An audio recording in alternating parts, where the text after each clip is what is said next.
Hey ladies, are you feeling overwhelmed by hormonal changes? Well, you're definitely not alone. There are more than 1,000 hormone disruptors living in our environment right now. It's in your food, your water, the air you breathe, the clothes you wear, your skincare products. They all mess with your hormones. Then there's the natural hormone changes your body goes through, premenopause, menopause. And while it's a natural process, it doesn't mean you have to suffer through it.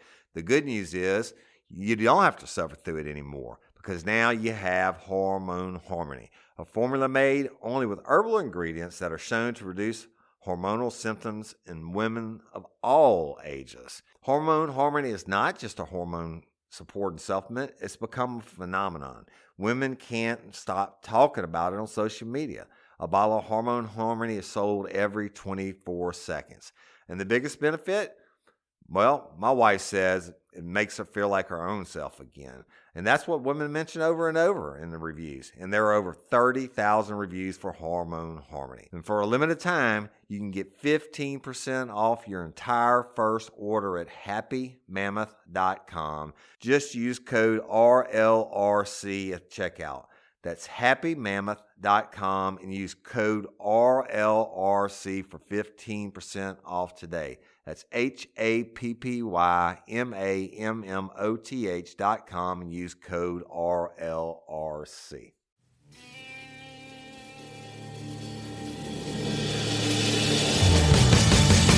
You have the right to remain silent. Anything you say can and will be used against you in a court of law. You have a right to an attorney prior to and during any question.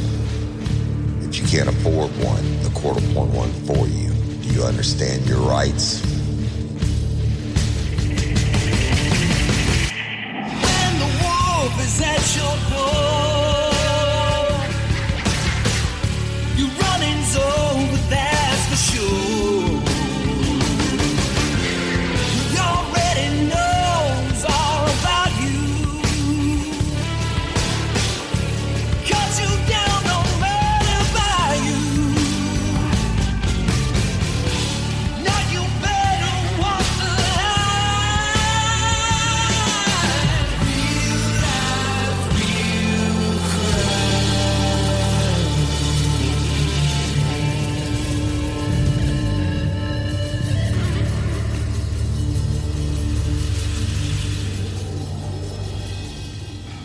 life, real Warning, this episode of Real Life, Real Crime, the podcast, may contain descriptions of acts of violence or that of a sexual nature and should be for people that are 18 years or older. Heed my warning, people. I do not get the facts of these cases off of the internet or from some television show. The facts I'm retelling you were presented to me by the victims of the crimes or the perpetrators who committed the crimes against the victims. My descriptions of the crime scenes, what I saw with my own two eyes. If you're going to get offended, please turn this podcast off now. Thank you. Without further ado, let's talk about Glory Hole. All right. So back in, I think it was 2004, maybe 2005, I don't remember which year, I was working as a detective for the Livingston Parish Sheriff's Office, and I got called in to Chief Kearney Foster's office, and anytime he called for me to come downstairs, I generally think, oh Lord, what did I do now? And a lot of people were scared of Chief Foster. I was never scared of him, but when I got called in this office, a lot of times it was what I call getting called on the carpet for something I screwed up and I was going to get my ass chewed out. But every time, rightfully so, that I got called on the carpet. But a lot of times it was just about cases and stuff. But anyway, Mr. Kearney called and he said, hey, boy, I need you to come down here. I was like, oh, okay. Yes, sir. And so I go down and there was another I'm not going to say any names on this one, and you'll see at the end why. And there was another detective that had got called in also. And so Kearney's sitting behind his desk, and I could see him in my mind's eye now. And y'all know, if you hadn't heard, he died, passed from COVID. And that breaks my heart, and God bless his family and his beautiful wife. And, but anyway, back to that day, I didn't know if I was in trouble. He said, come on, have a seat. And so I did. And the other detective was sitting with me, and he leaned back and he steepled his fingers up, and he leaned back in that big high leather back chair. He said, boys, we have a problem. I'm thinking, oh shit, what did I do? And I said, okay. And he said, we got a real problem, and I need you to handle it. I said, okay. And I'm thinking maybe I'm off the hook here, right? And he said, but I didn't know. So he said, we have a problem with complaints from citizens about they're going to our parks, and they're going to the restrooms, and they've seen men engage in sexual activities with each other. I'm like, what the? And he said they've been also causing damage to property at these parks, and the men's bathroom stalls, they're cutting holes in the wall in between the stalls so they can have sex through these holes. I'm like, oh God, here we go. And some more, I hate to say, I'm sure it's not just a Livingston Parish thing, but it was always seen that I was working some type of sex case. And I'm like, so Mr. Kerner, tell me, what's the deal? And he said, in the last couple of months, we received like 3 different complaints from 2 different places that one guy was going in to use the restroom. He'd been jogging, and he could hear 2 guys basically screwing in the stall. Like the whole partition was shaking, and there was some moaning and groaning going on. And they called it in, and by the time the uniformed deputies got there, the guys had left. And when they heard, the other person in the restroom. And he said, and it happened again, and it happened a 3rd time. He said, we need to do something about it. I'm like, okay, what are we going to do?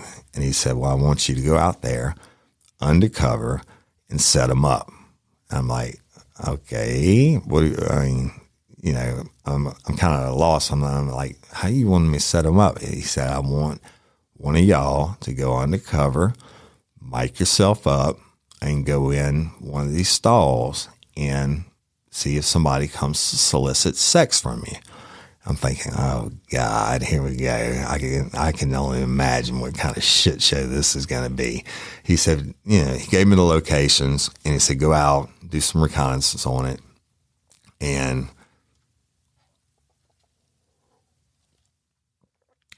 boom, boom. Do some reconnaissance on it and come up with a plan, Woody, and figure out how to bust them. So I did. We went to the 3 different locations, and okay, so this is happening during the daytime, y'all, and like during business hours, not at nighttime or anything like that. The parks were closed or whatever. So we would go out around lunchtime, and we set off at a distance on this one park, and I'm watching the men's bathroom. And sure enough, around 11 o'clock, see a truck pull up, guy doesn't get out.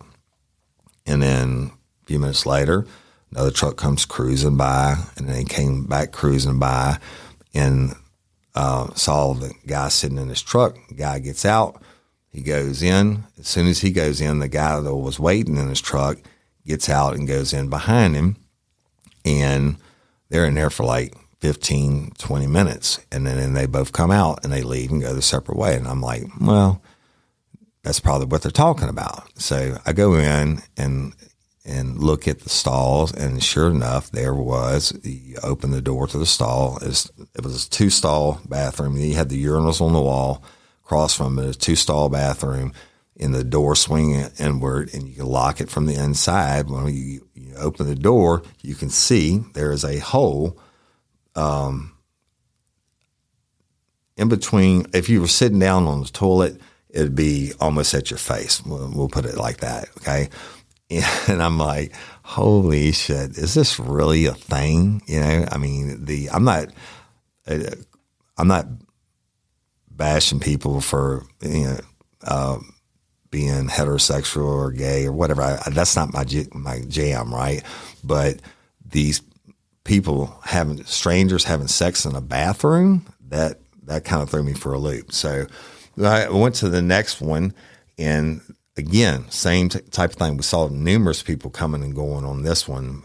This all on the same day during the afternoon time, and we saw males going and coming, driving up, going in separately, coming out, and what have you. You could only assume that they're doing something. Now, the problem with it is on busting them, I could have ran in the first time we saw two guys go in, but what are you going to do? Kick in the stall door? I don't know. You certainly have a reasonable expectation of privacy if you go in, even it's a public restroom, you going in to defecate or poo or whatever you want to call it. I tell my son, I read in the book, everybody poops, right? I get that. But if you go in the stall and you lock the door, I would think that you had a certain reasonable expectation of privacy. So you can't hit it like that. Go to the third one. The third one didn't even have the glory hole thing. That I'll explain that term in a minute. Third one didn't even have the hole and thing, but there were definitely men going in, watching one person would show up, and until another one would show up, and then one would go in, the other one would follow them in, and they had a reasonable amount of time to be engaged in some type of sexual activity, I would say. Of course, that's speculation until you can prove it. So I go and I look it up. I Googled it, and men having sex in public bathrooms, and it came back glory hole. And that's what they call the hole in the wall where somebody cuts it out. And I don't know what kind of tools it is, because I know one of them was a plywood divider, if you will, but another one was like this hard plastic material. I don't know, composite, whatever you call it. So for you to go in there and do that, you're destroying public property, first of all. But then if you're going to cut a hole in the wall, there's a reason for it. And so glory hole is the term they use when males cut a hole in the wall in a bathroom stall, specifically to have sex, anonymous sex usually, with another male. All right.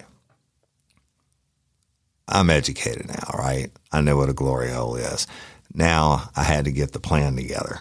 So what I decided to do was get a team of 3 detectives, and I'm not going to say their names, myself and 2 other detectives. And we had a meeting. I said, look, this is what we're going to do. We can get a body mic, and let me back up and digress. So here's how the glory hole works. When you go into a stall and you sit down on the toilet, you don't just say, hey, you want to have sex? There's a foot tap. You do a 3-foot tap. And the guys in the stall next to you isn't in there really taking a shit, and he's there to get a blowjob or whatever. He 3-foot taps back, right? So that's the signal, and they do it. So I tell the detectives what we're going to do. We're going to body mic up and send one of you in, and you go in, and if somebody comes to the stall next to you and they tap their foot 3 times, then you tap your foot back 3 times. And if they make, a forward gesture, like, talk to you about sex or put their penis through the wall or whatever, then we'll have a code word. Once the law is broken, and we'll have a code word, and you say that, and then when you say that code word, we'll know to come running in. All right. So game plan is developed. The biggest question is, who's going to be the one that gets mic'd up? And I'm like, damn. And so they were like, I don't want to do it. I don't want to do it.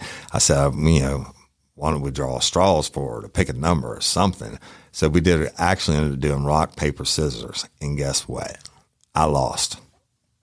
But I told them, I said, I'm only doing one. I'll do the first one, and if we have to go to the next one, one of you are going to have to do the other one, right? So we go the next day. We park at an off-site location, and where I knew there was a glory hole, and I mic'd up, and a mic on my back, and we came up with the code word and said, Woody, what's it going to be? And I said, well, if the law is broken, I'll say it's hot in here. And that's y'all's code word to come in and arrest the person because, kick the stall door, whatever you got to do because the law's, I'm telling you the law's been broken. I'm not going to be able to scream it out on the microphone or whatever, but if I say it's hot in here, you come running and arrest the person. So we do it. I put the mic on my back. They tape it up. I pull around. I'm in an unmarked vehicle. I pull around. There's already a truck waiting there. And I pull in and get out. It's a bright bluebird sky day. It was in summertime. And there wasn't a lot of people around. I'm talking about this was like on Wednesday in the middle of the business day. There's not a lot of people in the park. I get out. I walk in. And, I'm a little bit nervous. And I didn't look over at the guy in the truck beside me. It was parked a couple spots away, and it was a black male. And so I get out and I walk in. I go in the first stall, and I closed the door, and I locked it, and I sat down on the toilet. And sure enough, within a minute or two, I hear somebody come in. I hear the stall door open next to me. And I'm sitting there and I'm thinking, what's the hell is going to happen, right? Then I hear, and I'm like, oh shit, here we go. So I tapped back and I heard a voice say, hey. And I said, hey, no law broken there, right? And in a public restroom, even though we're in our stalls. Then the next thing I know, before I could say anything else or think anything else. Now I got this hole just to my left. I was in the first stall, and the hole's to my left. Next thing I know, I see this big black anaconda come through the wall. All right, a penis, y'all, and it was erect. And I gave y'all the warning ahead of time. It was erect, and it was, for a lack of a better description, it was jumping up and down with what I could only assume was the guy's heartbeat, right? It was throbbing. And he's like, hey, you want to suck it? Suck it, man. Suck it. And I was like, it's hot in here. It's hot in here. It's hot in here, right? And he's like, well, yeah, it's hot in here, but go, why don't you give it a suck? I'm like, it's hot in here. And so here they come.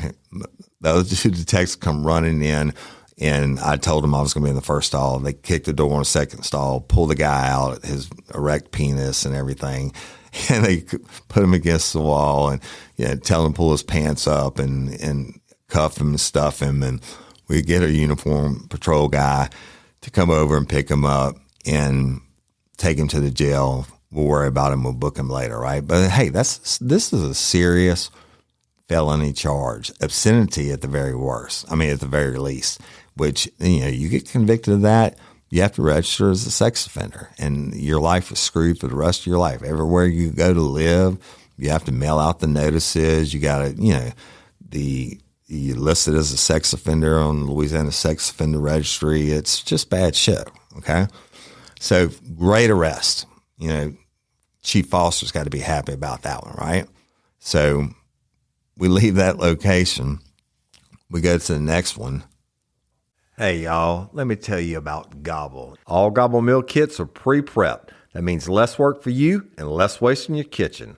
Their meal kits include everything you need so you can save time at the store or just skip that trip entirely. I got the box in and I had 3 different meals. I had a kung pao chicken, crispy fish tacos, and a beef bourguignon, however you say it. But let me tell you about the classic beef bourguignon. Look, it came with beef pot roast and a beef broth concentrate, red wine demi-glace, cremini mushrooms, cipollone onions, mashed potatoes, baby carrots, and rosemary thyme butter. It was so easy to make. Literally like 15 minutes it took Cindy. And let me tell you something, and all the dishes were fire, but this thing was like a taste explosion in my mouth. It's just unreal. We got to spend more time together and more time doing the things we love because everything came in this one single box right to my door. So see what a difference God will make for your household.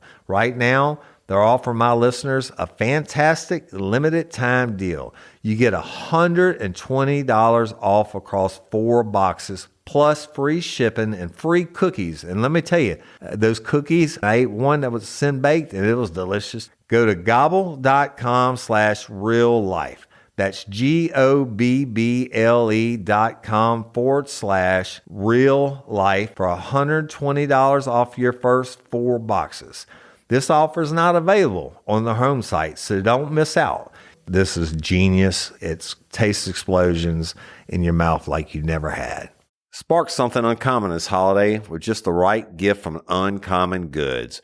The busy holiday season is here, and Uncommon Goods makes it less stressful with incredible hand-picked gifts for everyone on your list, all in one spot. Gifts to spark joy, wonder, delight, and that's exactly what I wanted feeling. Hey, y'all, I ordered a super cool piece. It's a candle with a sculpture of an LSU Tiger Stadium on top of it.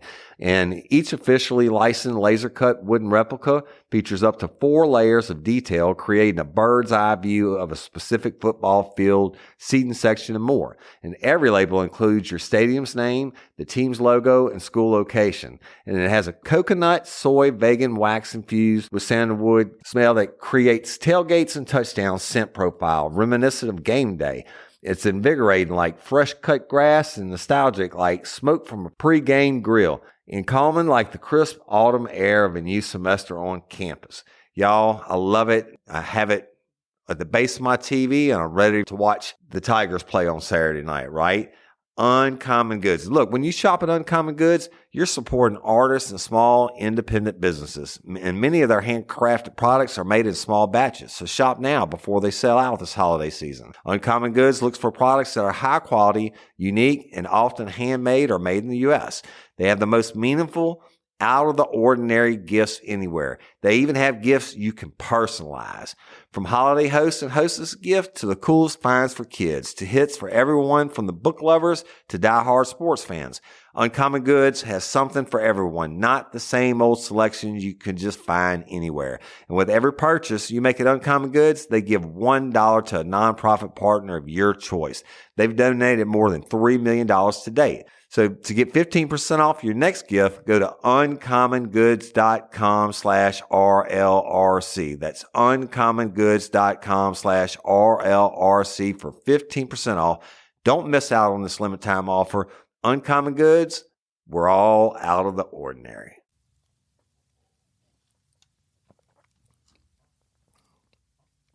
But when we're riding to the next one, boom. When we're riding to the next one, they're laughing at me the whole time. And they were like, oh, did you see how big that thing was? And hey, you want to suck it, Woody? You want to suck it? Oh, Woody, why don't you just put it in your mouth and suck it? And I'm like, fuck you. I'm never going to live this down. This is after the Cajun Queen stuff from previous episodes, right? And so, yeah, they're like, come on, suck it, Cajun Queen. And I'm like, okay, motherfuckers. So one, we'll say the younger one, detective, was really riding my ass. Now we're friends, right? And you know, known each other forever and everything, put our lives in each other's hands every day and all that kind of stuff, work cases together. But now, you know, nobody can ride a cop like another cop, and not riding in a sexual term, y'all. I mean, like riding and joking and razz them and haze them and everything else. But I was catching it nonstop. So we get out the second staging location. And I'm like, fuck you, I'm not doing it this time. And this location was the one that did not have, we cruised to the first one, the second one that had the glory hole. This one, there was nobody there. We went to, it's like 12:30 by this time. We went to the third location that did not have the glory hole. And there was nobody there. I said, well, you know, we go off. I said, I'm not doing it. Fuck that. You're doing it this one, and I'm not going to say his name. And he's like, I guess it's only fair. And I was a little bit pissed off, but not really pissed off. But he was like, you know, if I do it, you're going to suck it. And I was like, fuck you. Put the microphone on, go in, right? So he mic'd him up, and he went in the undercover car, and he pulled up. But on this park, y'all, there was one way in, it's a big circle around, and one way out. There's no two-way traffic. But there were cars parked intermittently throughout the park, if you will, but you don't know what they're parking there. They could be eating their lunch or doing whatever. So we send them in undercover. Well, of course, we all had undercover vehicles, but when we made the first pass through, and we send them in an unmarked undercover hoopty-mobile was what we call it, and he goes in. He parks, and man, as soon as he parks, one of the guys, and it was a white Volvo station wagon, I'll never forget it. Had been parked at the front entrance to park where they could see when the vehicles turn in and come around. He followed him. He immediately follows him around to the bathroom. The detective goes in.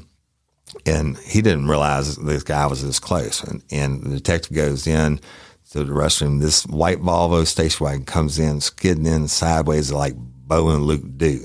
Like he's in a hurry. Not that bad, y'all, but he came in there really fast and parked catty corner or whatever, and almost ran into this white male gets out, an older gentleman in a business suit, okay, and tie.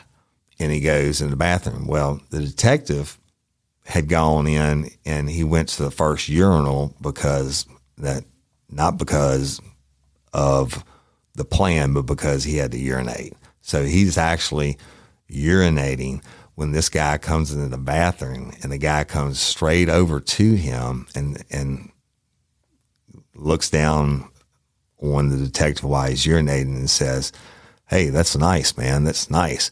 And the detective's like, he didn't mean to get caught in a situation. He's like, oh, and so you can hear him zipping himself up. And the guy's like, no, you don't have to put it up, baby. You don't have to put it up. And he said, I want to see it. Let me touch it. Let me suck on it for you. And he's like, oh, no. He said, it's hot in here. And my detective that I was with was like, let's go. I said, nope. Let's let him wait a minute. I don't think I heard it correctly.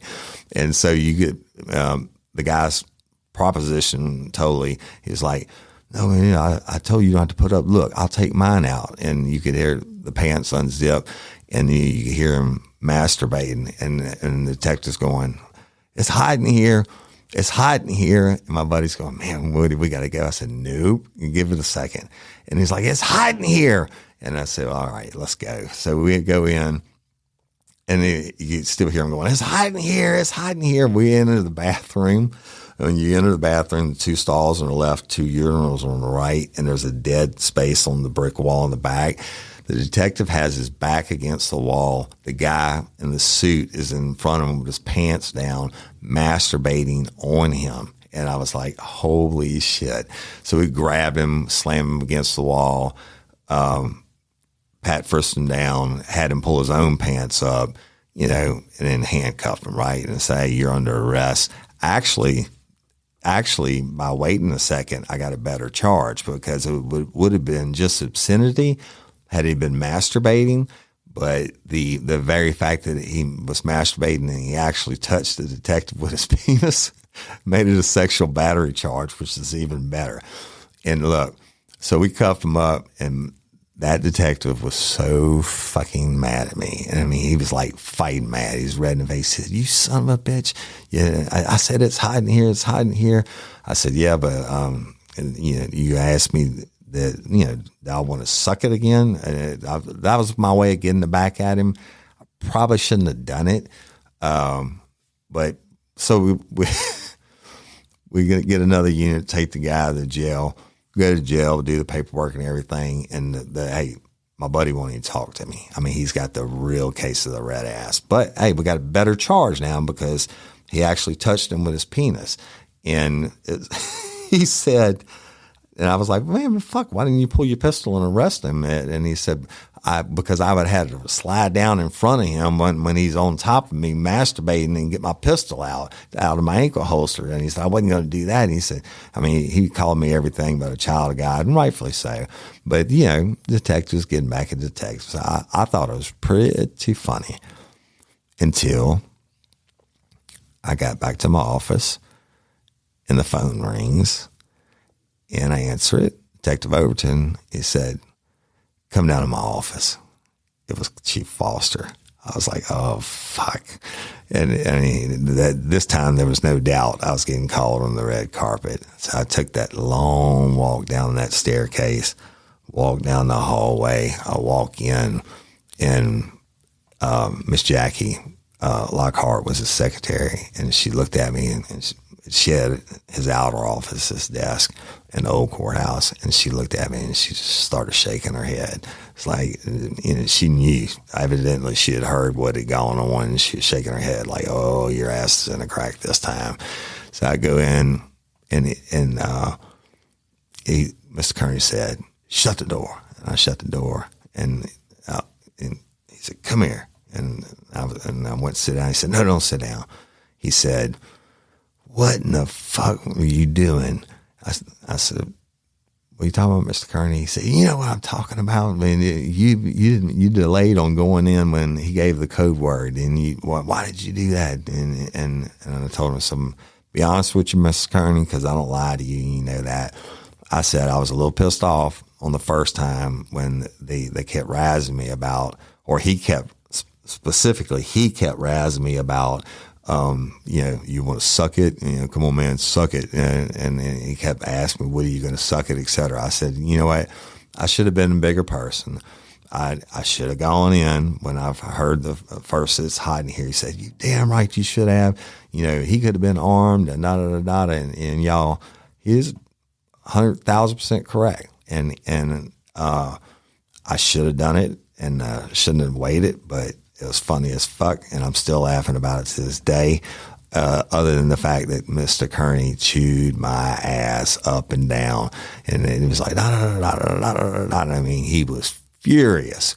And then when he got done, he didn't suspend me or anything like that. When he got, he said, boy, I expect better of you than that. I get that he was razzing you, and, I get why you did what you did, and you thought it was funny. I said, yes, sir, I did. And then he laughed, and he started laughing. He said, it is kind of funny. He said, but I bet you won't ever ask you, do you want to suck it again? So that's it. It was a short one.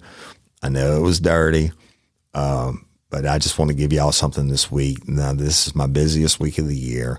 We got the Crew Bash. We got the VIP event Friday night, February 4th this week.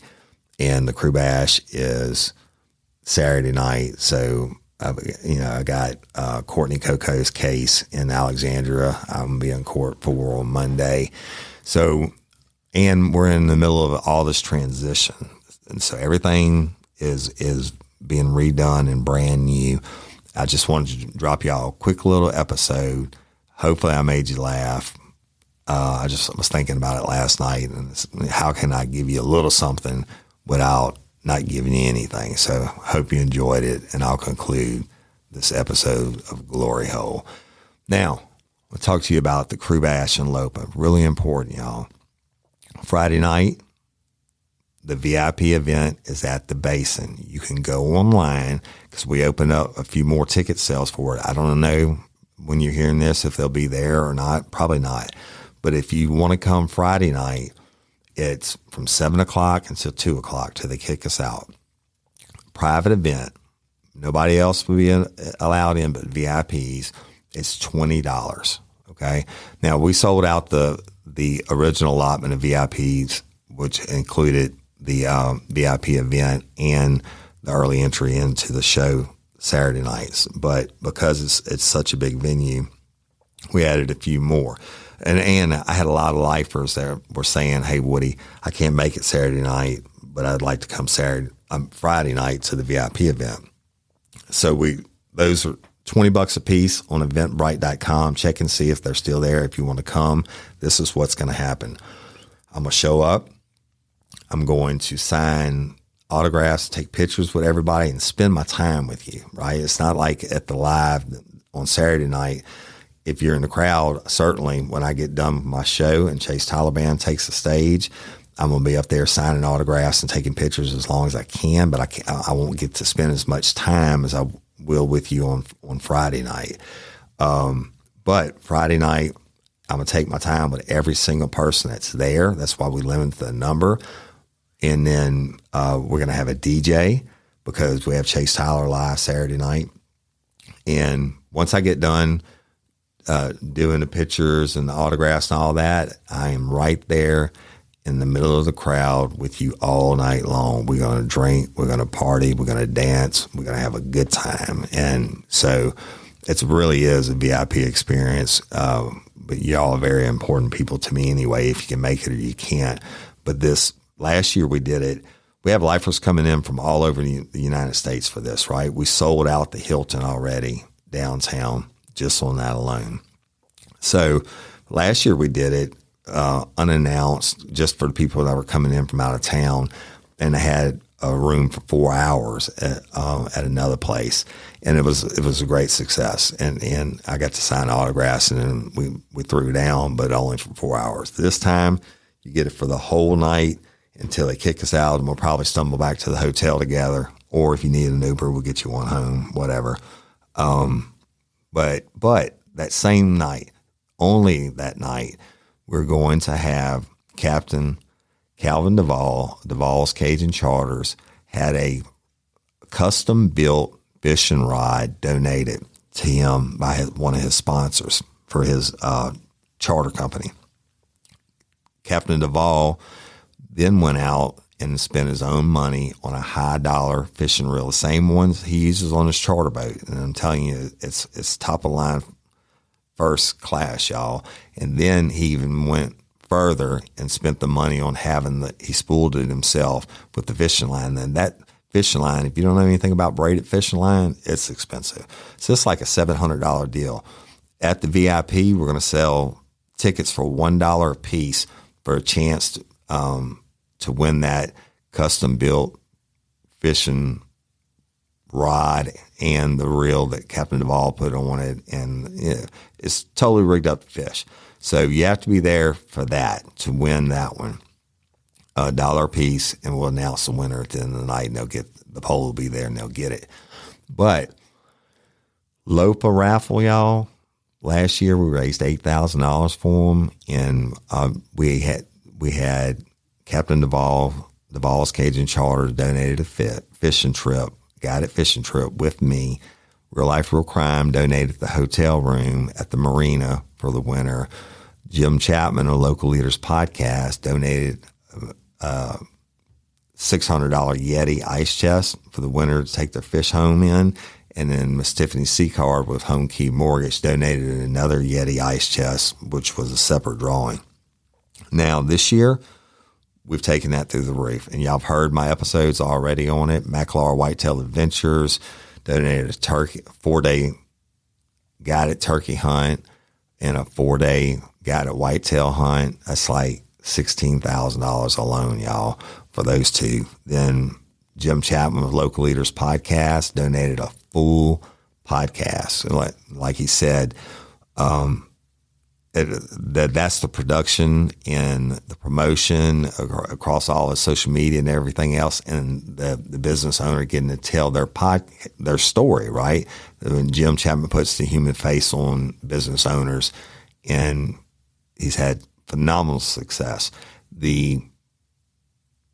Jim has donated that this year through local leaders, and it's full service. And even if you win that and you don't own a business, you know someone who owns a business and they can get that benefit. And Miss Tiffany Seacard has stepped up again through Home Key Mortgage and added another Yeti ice chest to the drawing.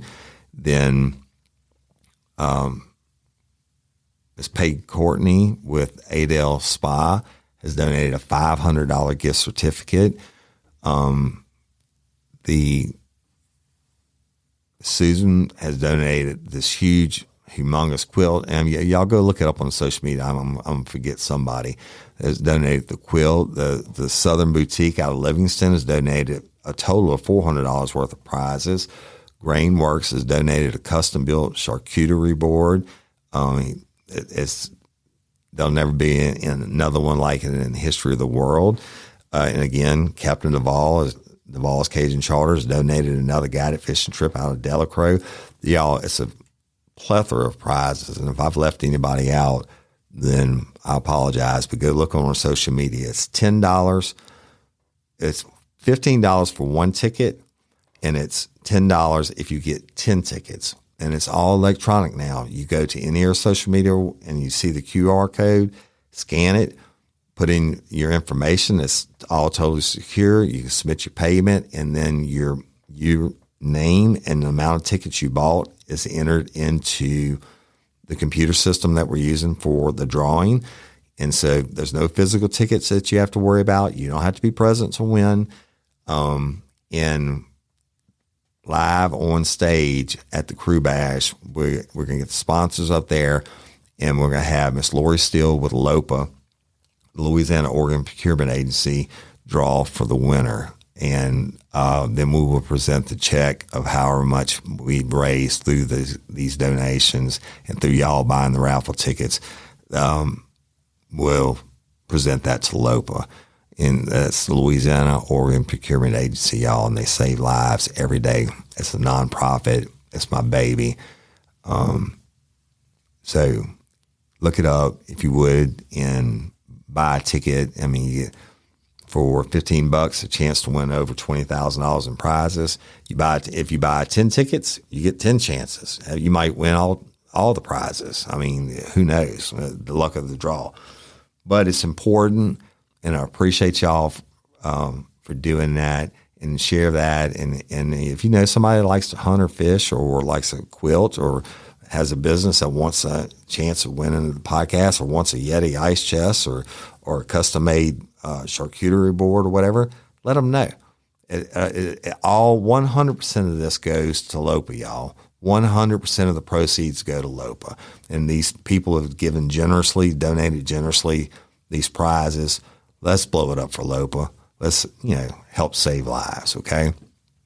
Last time you'll hear it this year, Crew Bash tickets are on sale at eventbrite.com. It's on the Real Life, Real Crime 3rd Annual Crew Bash.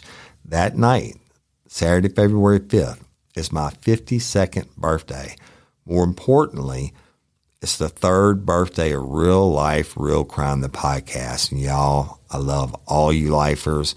Thank you so much. We're growing phenomenally, and it's just blowing up like never before. And I appreciate each and every one of you. Patron and convicts, I said it once, I said it a million times. Thank you so much. The show wouldn't run without you. Thank you for following us. I will be releasing, I promise you this, within the next 2 weeks, I will be releasing a never before heard full Patreon convict episode to put up in y'all's vaults. Okay. I'm a little bit behind on that, but I'll catch up on it. But thank you for your support. Can't be a patron member or a convict. I get that. And I love you just as much. Y'all go download the Real Life, Real Crime community app from the App Store for free. It has everything that's Real Life, Real Crime across all my social media pages put into one spot. It doesn't get censored by anybody but me. That's priceless in itself, right? Go there, but it has so much more than what you get. If you like Real Life, Real Crime, go download it. Just check it out. But back to the Basin, February 5th. we're celebrating my birthday, Real Life, Real Crime's birthday, a lot of new things that are about to happen. I'm going to be announcing at that show. Then we're doing the local drawing, and I'm going to do a never before live adult podcast, and it's going to be crowd interactive. If you made the other 2 crew bashes, you know what I'm talking about. But this one's going to be even more so. I got something special planned for y'all. So get your tickets at eventbrite.com. That also will be at the Basin. Oh, big thing. We changed from the Texas Club to the Basin for a multitude of reasons, but the Basin ultimately is going to be a much better event place for us. So that's where it's going to be at, y'all. Both nights. The VIP is going to be at the Basin, and then the 3rd annual Crew Bash will be at the Basin on Saturday night. So it's no longer at the Texas Club. And come out. We're going to rock it. Lifers from all over the United States will be there. I can't wait. Stoked. So excited.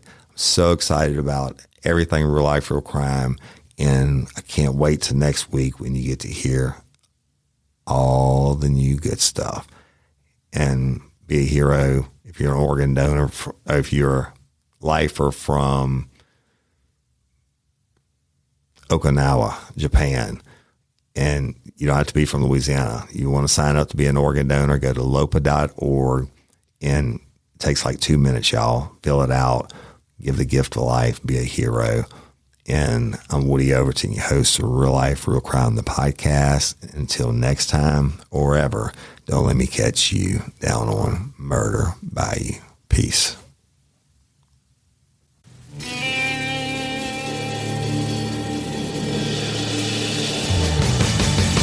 You have the right to remain silent. Anything you say can and will be used against you in a court of law. You have a right to an attorney prior to and during any question.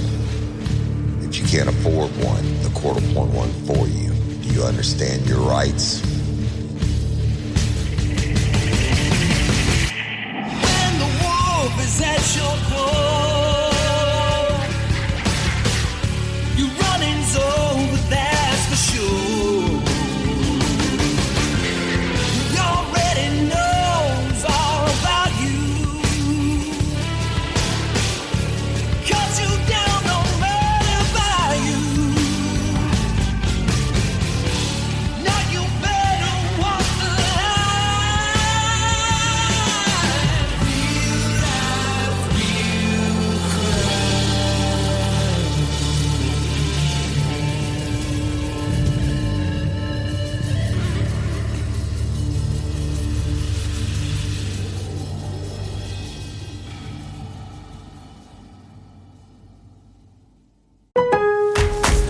Shop early, save big, all month long during Black Friday build-up at Lowe's. Right now, get select pre-lit artificial Christmas trees starting at just $59.98. Don't wait to save. Shop these deals today, in-store or online, because Lowe's knows deals. Discount taken at time of purchase while supplies last. Selection varies by location.